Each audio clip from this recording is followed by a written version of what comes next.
अस्सलाम वालेकुम नाज़रीन, मैं हूं आपका मेज़बान इरफान इम्तियाज़ और आप देख रहे हैं आखिर न्यूज़ चैनल। इस वक्त मैं मौजूद हूं ठला सीधा G14 इस्लामाबाद के मकाम पर, जहां पे मेरे बैकग्राउंड पे आप देख सकते हैं ये वो जगह है जो कि मुतनाज़ा है और एक साल से ज़ायद जो है इस जगह को मुतनाज़ा करार दिया गया है। दोनों पार्टियों की जानब से, दो मुख्तलिफ ग्रुप्स हैं जिनकी जानब से इस पर पहले एक की जानब से स्टे के लिए जो है वो दरख्वास्त दी गई, स्टे करवा दिया गया, फिर दूसरी की जानब से स्टे करवाया गया और फिर मुकम्मल स्टे करवाने के बावजूद भी जो है गुज़श्ता रोज़ इस जगह पे जो है मुतराज़ा एरिए पे, मुतराज़ा जगह पे, और इस जगह के अंदर जो है एक मस्जिद मौजूद है, दरबार आलिया यहाँ पे मौजूद है और यहाँ पे जो फंक्शन है, मिलाद का जो सिलसिला है वो जारी है।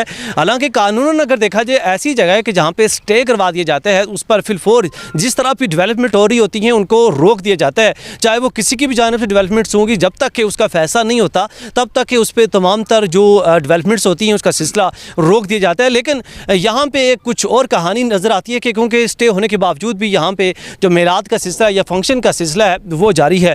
अब देखना यह है कि एक साल से ये मुतनाज़ा एरिया है और गुज़श्ता रोज़ से भी इस पे जो NOC का जो सिलसिला है वो डिक्लेरेशन उसकी की जा रही थी। पिछले 3 माह पहले जो अपोजिट पार्टी है उनकी जानब से, अपोजिट ग्रुप की जानब से इसका जो NOC वो है वो करवा दिया गया था NOC के वाले से, लेकिन जो एक तो स्टे करवाया गया था, स्टे के बाद NOC उनकी जानब से एप्लीकेशन दी गई थी।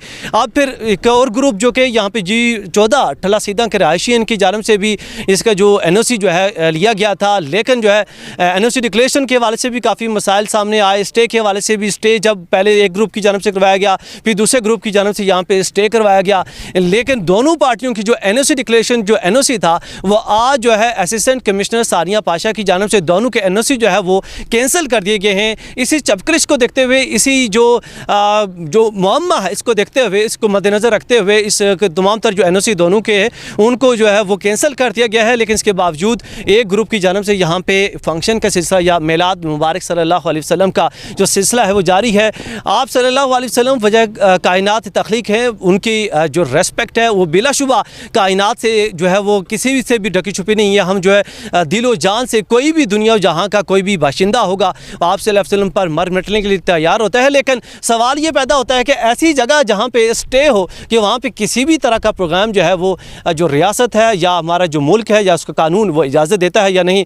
आइए चलते हैं जो यहाँ के रहायशी हैं उनसे बात करते हैं कि उनका इस हवाले से क्या कहना है। अच्छा, ये मामला क्या है, NOC का क्या इशू है? कब से दोनों ग्रुप्स की जानब से बार बार NOC भी जो है वो करवाई गई, स्टे भी करवाई दिए गए, लेकिन उसके बावजूद आज जो जिस तरह की फंक्शन चल रहा है, अगर आप इसमें थोड़ा डिटेल से डिस्कस करें कि मामला क्या है और कब से चल रहा है। अस्सलाम वालेकुम, मेरा नाम सैयद नाज़िम अली शाह है। ये दरबार है G14, ये हमारे अबो अजदाद का है।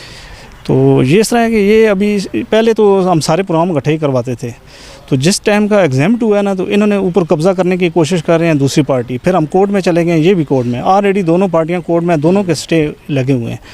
तो इन्होंने कल ऐसे किया है कि अचानक NOC लेकर डायरेक्ट अपने सोर्स के ऊपर, तो हमें तो पता ही नहीं था। हमने सुबह देखा है तो लोग ऊपर लाइटिंग कर रहे हैं, टेबल शेबल लगा कर सारा अपना निज़ाम वो सेटिंग कर रहे हैं। तो हमने पूछा ये क्या हुआ, हम थाने में गए, एप्लीकेशन दी है, DC साहब को दी है, सबको, पुलिस भी आ गई, 15 पे कॉल की है। तो ये अपने फिर मैडम साहब ने हमें दफ्तर में तलब कर लिया और उधर उन्होंने दोनों की NOC कैंसिल कर दी। उन्होंने कहा ये डिस्ट्रीब्यूट है कोर्ट में, लिहाजा जब तक ये क्लियर नहीं होता है तो उस वक्त तक दोनों की मैं कैंसिल कर दें, कोई भी प्रोग्राम ना करे। अभी मसला ये है कि हमें भी SHO साहब आए हैं, वो लेटर जो कैंसिल का NOC का वो दे गए। हमारा कल प्रोग्राम होना था, इनका आज है, लेकिन हमारा 17 साल से हो रहा है, इन्होंने पहले कभी भी ये प्रोग्राम नहीं किया। ये अचानक प्रोग्राम उन्होंने रखा है ज़िद की वजह से। क्या ऑलरेडी इनके पास 3-4 और मेंबर गए, उधर भी ये कर सकते थे, लेकिन इन्होंने उधर नहीं किया। ये ज़िद की वजह से, कब्ज़ा करने की वजह से कि हमारा नाम बीच में शामिल रहे, इस वजह से, इस नीयत से इन्होंने किया है। तो हमने इन्हें रोका है। फिर मैडम ने दोनों पार्टियों को बुलाकर, मैडम AC साहब जो है हमारी, तो उन्होंने दोनों की कैंसिल कर दी NOC और उन्होंने कहा कि ये दोनों प्रोग्राम नहीं करा सकते। अभी पोजीशन ये है कि हमें SHO साहब कहते हैं कि कैंसिल हो गया, आप चले जाएं, तो इनके मैं ख़िलाफ़ कार्रवाई करूंगा अगर इन्होंने प्रोग्राम किया। लेकिन अभी तक हम सामने देख रहे हैं, पुलिस भी बैठी है, वो सामने लाइटिंग कर रहे हैं, प्रोग्राम तो वो अपना मुकम्मल अपना तैयारी में है, तो उनको कोई रोकने वाला नहीं है। वो बासर लोग हैं। हमारी अपील है IG साहब से, वज़ीर दाखिला साहब से कि ये इस्लामाबाद में इस किस्म का वाक़या जो ऑलरेडी कोर्टों ने एक रोका हुआ है, उस पर इंसाफ होना चाहिए, पुलिस को कार्रवाई करनी चाहिए और इंसाफ होना चाहिए। अच्छा, स्टे कब से करवाया गया था और उसके बावजूद अब एनओसी, अब आज आप कह रहे हैं कि आज कैंसिल हुई एनओसी, और स्टे कब से करवाया गया था और उसके बाद फिर भी जो एनओसी को जारी की थी? ये madam Zeba Chaudhary additional session जज, उसने 1 महीना पहले स्टे दिया है और स्टे ऑलरेडी चल रहा है और उसकी वायलेशन ये कर रहे हैं, तो इस वजह से ये हमने ये किया है पोजीशन। अच्छा, इसमें एक दरबार है और मस्जिद है, कितना रकबा है ये सारा? ये तकरीबन एक दरबार है और एक मस्जिद है, तो वो असल में ये हमारे आबाओ अजदाद का है, हमारे दादा हैं ये सारे, उनका कोई रिश्ता भी नहीं है। अभी जो फैसला आया है उसमें उन्होंने एक्सेप्ट किया है कि ये वारसान यही हैं।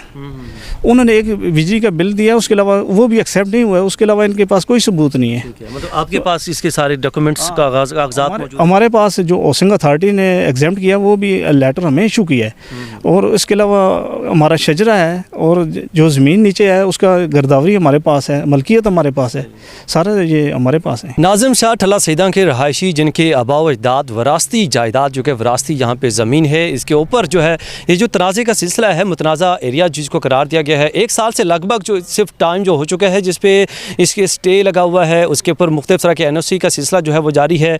लेकिन इसके बावजूद जो है एक तो इंतज़ामिया की गफलत के हैं या लापरवाही के हैं कि एक पार्टी को भी एनओसी जारी किया जाता है, दूसरी पार्टी को भी एनओसी जारी किया जाता है, फिर उसके बाद इस तरह की चपलिश का सिलसिला शुरू होता है, फिर वो इस मुतनाज़ा एरिया के ऊपर ही मिलाद और दीगर फंक्शंस का जो सिलसिला है वो जारी है या कब्ज़ा करने की कोशिश की जाती है बकौल इनके। और फिर आज जो यहाँ पे जो सूरत हाल है, यहाँ इनकी जानब से SHO को दरख्वास्त भी दी गई है, डिप्टी कमिश्नर संबाद की दरख्वास्त दी गई है, और इसके बाद फ्रंटियर कोर के जो एहलकारान हैं या इसके साथ पुलिस की फ़ोर्स जो है बारी नफरी यहाँ पे तलब कर ली गई है, और इस सूरत हाल को संभालने के लिए, सूरत हाल को मॉनिटर करने के लिए कि ताकि किसी भी तरह का जो कि अनजानी जो हालात हैं उस तरह से निपटने के लिए, उनका सामना करने के लिए हर लम्हा तैयार रह सकें।